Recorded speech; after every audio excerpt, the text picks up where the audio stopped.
সমষ্টিগতভাবে সামান্য হলেও যাতে করে অন্ততপক্ষে দিরাই এবং সালদার গরিব জনগণের মধ্যে কিছুটা হলেও অংশগ্রহণ করতে পারেন, সেই মনোবৃত্তি নিয়ে উনিও আজ কষ্ট করে এসেছেন। তো পরিশেষে আমি মনে করি আমাদের জন্য, দিরাই সালদার জন্য এই একটা সংগঠন প্রাতিষ্ঠানিক রূপ নিয়ে প্রায় 15 আজকের সভাপতি সাহেব উনি আমার কাছে ফোন করে বলছেন আমরা কিছু শীত বস্ত্র আপনার, আমি ওনাকে এক ভাগও দেওয়ার ক্ষমতা আমাদের কিছু নেই। আমার ভাতিজা রুহুল আমিন এনজিও সংক্রান্ত ব্যাপারে কিছু কথা বলছেন, তো আমার মনে হয় এই কথাটি সঠিক নয়। বাংলাদেশ বর্তমানে এনজিওদের উপরে সারা দেশ চলতেছে এবং প্রত্যেকটি ইউনিয়ন পরিষদের চেয়ারম্যান মেম্বার থেকে শুরু করে সবাই এনজিওর কিছু কাজ দ্বারা আজকে কিছু হইলেও এইখানে করতেছে। আমি মনে করব এনজিও বলতে এইটাই বোঝায় এই যে একটা অর্গানাইজেশন করে এবং রেজিস্টারের অন্তর্ভুক্ত হয় এবং বাংলাদেশে আইসা আপনার ওনারা কাজ করে বাংলাদেশ গভর্নমেন্টের কাছ থেকে পারমিশন নিয়ে ঢুকলে এই বিভিন্ন গরিবের তথা সামাজিকভাবে যে কাজ করলে সমাজের উন্নয়ন হয় এই কাজটুকু করে। যেমন একটি আছে, কিছু আছে যেমন উদাহরণ, কিন্তু বাস্তবে এইটা যদি সম্পূর্ণভাবে স্বচ্ছভাবে যদি তাদের নীতিগত দিক দিয়ে এইটাকে ইমপ্লিমেন্ট করতে পারে তাহলে আমার মনে হয় সুদেও বাজে না। তার কারণ 6 মণ ধানের 64800 টাকা হয় স্বাভাবিক দর থাকলেও, তাহলে 1000-এ 4800 টাকা নিতেছে, কিন্তু গ্রামীণ ব্যাংকে 5 টাকা দেবে। 5 টাকা। Dirai Salda cultural and welfare association, এইটার মিনিংটা হলো দিরাই এবং সালদাবাসীর সঙ্গে সমাজ সেবামূলক কাজে তারা অংশগ্রহণ করবে, এইটি তাদের মনোভাব। আমি তাদের দীর্ঘায়ু কামনা করি এবং তাদের সংগঠনটি আমি প্রস্তাব করব ইউকেতে আপনারা অন্তর্ভুক্ত হন। আমার মনে হয় আপনাদের সাথে সাথে আপনারা যদি রেজিস্ট্রেশন পান, ইনশাআল্লাহ আপনারা যদি 1 কোটি টাকা খরচ করেন, আমার মনে হয় লন্ডন গভর্নমেন্টে আপনাদেরকে 5 কোটি টাকা দেবে। সুতরাং আপনাদের বিরাট ফান্ড হবে এবং স্বচ্ছভাবে আপনারা যে উদ্যোগ নিয়েছেন স্বচ্ছভাবে ডিস্ট্রিবিউশন ইনশাআল্লাহ হবে, এটা আমার বিশ্বাস। কেননা এইখানে কোনো খরচাপাতির দরকার পড়ে না। এইখানে যে কম্বলটা দিতে গেলে তোমার নামে আমি একটা কম্বল দিব, 200 টাকার মাল আমাকে 10 টাকা দিতে হবে, এইটাও থাকবে না। সুতরাং স্বচ্ছভাবে মানুষ পাবে। আর আমি আপনাদেরকে হলফ করে বলতে পারি, আমি অন্ততপক্ষে চেয়ারম্যান হিসেবে যতদিন থাকবো আপনাদের এই উদ্যোগকে আন্তরিকভাবে গ্রহণ করব এবং যা করা লাগে আপনারা হুকুম করলে আমি জনগণের জন্য আমি যা কিছু করতে প্রস্তুত। এই ভরসা এবং আপনাদের সংগঠন দীর্ঘজীবী হোক এবং আপনাদের সংগঠনটি আরো সম্প্রসারিত হোক এবং হাজার হাজার কোটি টাকার সংগঠন হোক। এই 1000 কোটি টাকা যাতে দিরাই সালদাবাসীর পক্ষে, গরিব মানুষের পক্ষে খরচ হয়, সেই আশাবাদ ব্যক্ত রেখে আমি আমার বক্তব্য শেষ করলাম। খোদা হাফেজ। জগদল ইউনিয়নের দৌলতপুর গ্রামের ওনার গ্রামের বাড়ি, যিনি সিলেট এমসি কলেজ থেকে। ধন্যবাদ। আমরা চলে যেতে হবে, সুতরাং আমি আবারও আমার সংগঠনের পক্ষ থেকে যে সমস্ত হৃদয়বান ব্যক্তি খুব সুন্দরভাবে বস্ত্র বিতরণের আয়োজন করেছেন, এই জন্য আমি আবারও ধন্যবাদ জানাচ্ছি রুহুল আমিনকে, উনি আজকের এই আয়োজনটা করার জন্য। সর্বশেষে আমি বলতে চাচ্ছি যে আপনারা যারা এখানে কম্বল নেওয়ার জন্য এসেছেন, আপনারা সবাইকে হয়তো দেওয়া সম্ভব নাও হতে পারে। সুতরাং আপনারা চেয়ারম্যান সাহেব বা মেম্বার সাহেব যারা আছেন ওনাদেরকে দুষবেন না। আপনারা আত্মতৃপ্তি পাবেন এটাই যে আমরা যা এনেছি, আমি যদি নাও পাই, আমার পাশের ভাই বা বোন যদি একটা পায়, তাহলে অন্য বছর যদি আমরা এটা দিই হয়তো আপনার নামটা আগে চলে আসবে যে আজকে পাবে না। সুতরাং আমরা আশা করব আপনারা শৃঙ্খলাবদ্ধ হয়ে সুশৃঙ্খলভাবে আপনারা এই আমাদের দানটুকু নিয়ে নেবেন। আসসালামু আলাইকুম। মমতাজ বেগম রে আমি অনুরোধ জানাচ্ছি আমাদের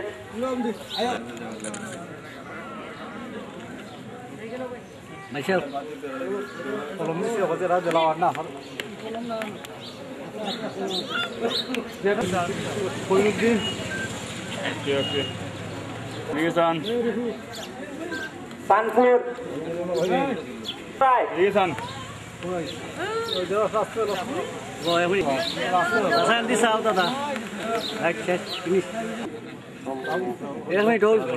কমরুমিয়া বাটি দল রাখো রাখো 1 মিনিট খারাপ লেট করে লাগে মুরগি মানুষ হলে 1 মিনিট আমার 5 সেকেন্ড সময় দিও আচ্ছা ধরো হাফিজ হাফিজুল্লাহ বাটি দল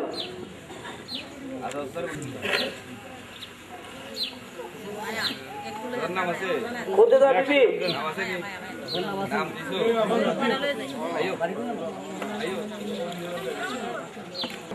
আগুয়া ওই আচ্ছা মেয়ে আছে আলাদা তার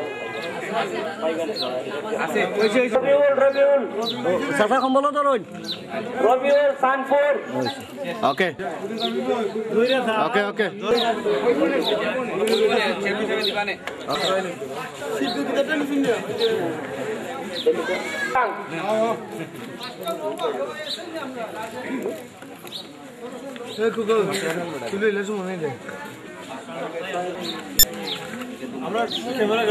আচ্ছা আচ্ছা ঠিক আছে এদিকে যান ওকে ওকে রেবিয়া বেগম রেবিয়া এক মিনিট দাঁড়ান দাঁড়ান সাফা বেগম মকসুদ আলী সাফা বেগম কপুর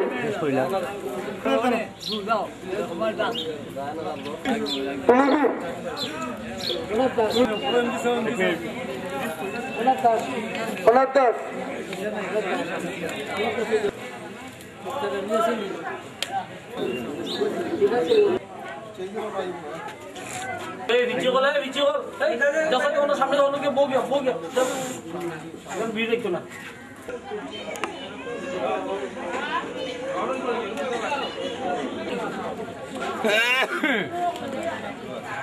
জগদল ইউনিয়নের প্রতিটি ওয়ার্ডের প্রত্যেক মেম্বারের অধীনে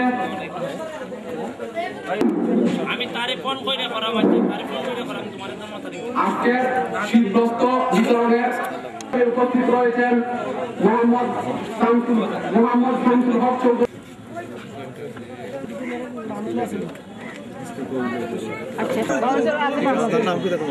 আমার নাম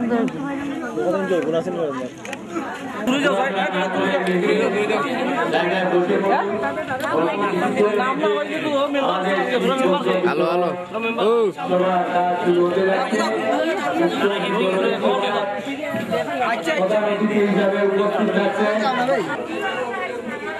আপনাদের নিজ স্থানে এসে বসে পড়ুন। অল্প কিছু সবার কাজ শুরু হতে যাচ্ছে। আমাদের পূর্ব ঘোষিত শীত বস্ত্র বিতরণের সবার কাজ অল্প কিছুক্ষণের মধ্যে শুরু হতে যাচ্ছে। আপনারা এদিক সেদিক ঘোরাফেরা না করে আপনাদের নিজ নিজ স্থানে বসে পড়ুন। অ্যাসোসিয়েশন ইউকের উদ্যোগে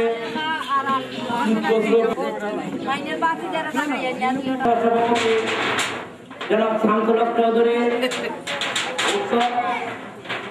শীতবস্ত্র বিতরণ অনুষ্ঠান পরিচালনা করবেন। সুপ্রিয় জগদলবাসী, শীতবস্ত্র বিতরণ অনুষ্ঠান আপনাদের ভোটে নির্বাচিত চেয়ারম্যান জনাব আব্দুল সালাম সাহেব, আজকের সভা সভাপতি জনাব শামসুল হক চৌধুরী, আজকের এই সভা পরিষদ দিকে ঘুরেফিরে না করে মাইক মঞ্চে চলে আসার জন্য আপনাদেরকে জানাচ্ছি আকুল আহ্বান। সুপ্রিয় যোগ্য নিরণবাসী, অল্প কিছুক্ষণের মধ্যে আমরা আমাদের পূর্ব ঘোষিত কর্মসূচির কাজ আরম্ভ করতে যাচ্ছি। আপনারা যে যেখানে থাকেন না কেন মাইক মঞ্চে চলে আসার জন্য আপনাদেরকে জানাচ্ছি আকুল আহ্বান। আজকের এই উক্ত সংগঠনের সিনিয়র সহসভাপতি জনাব শামসুল হক চৌধুরী উক্ত আজকের এই সভা পরিচালনা করবেন। মাইক মঞ্চে চলে আসার জন্য আপনাদেরকে জানাচ্ছি আকুল আহ্বান। আপনারা যে যেখানে থাকেন না কেন মাইক মঞ্চে চলে আসার জন্য আপনাদেরকে জানাচ্ছি আকুল আহ্বান। আজকের এই আপনাদের ভোটে নির্বাচিত চেয়ারম্যান জনাব আব্দুল বিতরণ অনুষ্ঠান পরিচালনা করবেন উক্ত সংগঠনের বিপ্লবী সাধারণ সম্পাদক অ্যাডভোকেট।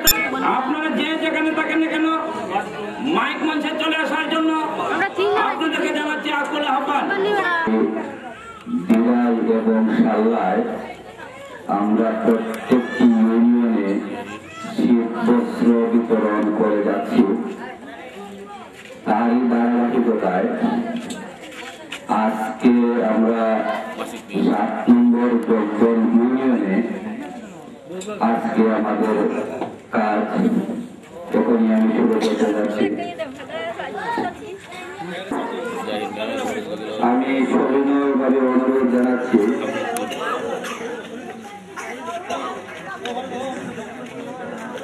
সাত নম্বর জগদল ইউনিয়নের কৃতি সন্তান, যিনি সিলেট এমসি কলেজ থেকে এবং সর্বোপরি ঢাকা বিশ্ববিদ্যালয় থেকে সভাপতি জনাব শামসুল হক চৌধুরী সাহেবকে মঞ্চে আসন গ্রহণ করার জন্য আমি সবিনয়ভাবে অনুরোধ জানাচ্ছি 7 নম্বর জগদল ইউনিয়নের নবনির্বাচিত চেয়ারম্যান জননন্দিত জননেতা জনাব আব্দুল সালাম সাহেব, লন্ডন থেকে যিনি এই শীত বস্ত্র বিতরণ করার জন্য আপনাদের এবং আমাদের সংগঠনের সম্মানিত উপদেষ্টা মন্ডলীর অন্যতম সদস্য জনাব হাজী মোহাম্মদ সিরাজ মিয়া সাহেব,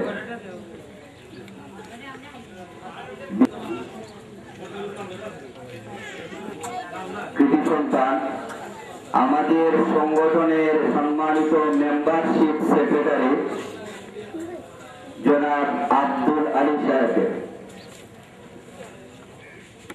এখানে উপস্থিত করার জন্য আসা আছে। একটু মঞ্চে চলে আসেন জনাব সুহেল মিয়া, জনাব আতাউর রহমান, জনাব সুজাত মিয়া, জনাব বাবুল মহিদুর, জনাব জাহির মিয়া, জনাব আব্দুল মুতাল্লিব মিয়া, নূর আলম, রানী দাস।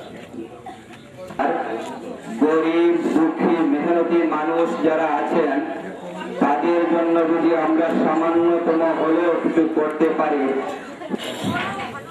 এখন স্বাগত বক্তব্য নিয়ে আসার জন্য আমি সবিনয়ভাবে অনুরোধ জানাচ্ছি আজকের এই সভার সম্মানিত সভাপতি এবং প্রাণ বিতরণ কমিটির সম্মানিত কনভেনার জনাব শামসুল হক চৌধুরী কর্তৃক আয়োজিত আজকের এই শীত বস্ত্র অনুষ্ঠানে সম্মানিত অতিথিবৃন্দ, মঞ্চে উপবিষ্ট, আমি প্রথমে আপনাদের কাছে ক্ষমা চেয়ে নিচ্ছি যে আমাদের অনেক মেহমানরা এখানে এসেছেন, দূর দূরান্ত থেকে এসেছেন, আপনারা সকাল থেকে আসেন, কিন্তু আমরা সময় দিয়েছিলাম 2টায়। এই জন্যই আমরা ভোটার করেছি। আমরা ওরা শীতের পয়সা সংগ্রহ করেছি। আমাদের সংগঠনের পক্ষ থেকে বলা হয়েছে, আমরা টিওনো সাহেবের সাথে যোগাযোগ করেছি, আমরা চেয়ারম্যান মেম্বারদের মাধ্যমে আপনাদের লিস্ট আমরা সংগ্রহ করেছি। সুতরাং মানবতার জীবনযাপন করে এদেশের বেশিরভাগ মানুষ দরিদ্র সীমার নিচে বাস করছে। তাই আমরা চাই ইনশাআল্লাহ কালচারাল ওয়েলফেয়ার অ্যাসোসিয়েশন গ্রুপের মতো এখানে যারা বিত্তশালী আছেন, দলীয় লোকরা আছেন, আপনারা শুধু আরাম আয়েশ করলে চলবে না, গরিবদের জন্য বিলিয়ে দেন, আমাদের সাহায্য করুন। ইনশাআল্লাহ ভবিষ্যতে আমাদের সংগঠনের পক্ষ থেকে বিভিন্ন প্রজেক্ট আসার সম্ভাবনা রয়েছে। আমরা চাই সকলের সহযোগিতা এবং সকলের সহযোগিতা পেলে ইনশাআল্লাহ এই সংগঠনটিও বড় একটি সংগঠনের রূপ নিলে, বড় সংগঠনের রূপ নিলে আমরা হয়তো এই যে কম্বল আজকে নিয়ে আসছি, এগুলো না নিয়ে আসলেও হয়তো আমরা পারতাম। কারণ আমরা যেখানে বলেছেন বিগত এক সপ্তাহের উপরে আমরা এই শীতবস্ত্র বিতরণ করছি। সাল্লাতে আমরা করেছি, দিরাইতে আমরা করেছি, চৌনারচরে করেছি, রফিনগর ইউনিয়নে করেছি, বাটিপাড়া ইউনিয়নে করেছি, কুলগঞ্জ এবং তারপরে শেষ একটা নাম দিয়েছে। কিন্তু যারা কিছু হয়তো শুনেছি যে যারা এখানে ভিক্ষা করতেছে তার নাম নাই, কিন্তু যারা ভালো আছে তার নাম আছে। কিন্তু আমি আশা করবো ইনশাআল্লাহ এখানে চেয়ারম্যান সাহেব